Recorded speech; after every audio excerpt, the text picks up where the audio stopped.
এই অঙ্কগুলো ডাব্লিউবিতে কেপিতে আসে পরীক্ষায়। বলেছে 500 এর কম কোন বৃহত্তম সংখ্যাটি 6, 14, 28 দ্বারা সম্পূর্ণরূপে বিভাজ্য হবে। দেখো তোমরা প্রথমে এই 6, 14, 28 লসগু করবা। দেখো কত যাবে, 2 দিয়ে, 3 দুগুণে 6, 7 দুগুণে 14, 14 দুগুণে 28, 7 দিয়ে যাবে, 3, 7, 7, 7 দুগুণে 14, 8 যাবে না। তাহলে এদের লসগু কত হচ্ছে, 2 গুণ 7 গুণ 3 গুণ 2, তাহলে 7 দুগুণে 14,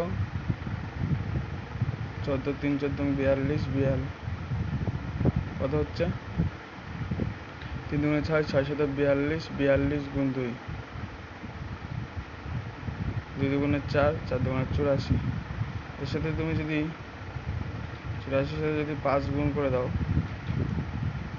তোমার হবে 4 5 20, 0, 5 8 40, আর 2 42। যদি 6 গুণ করো,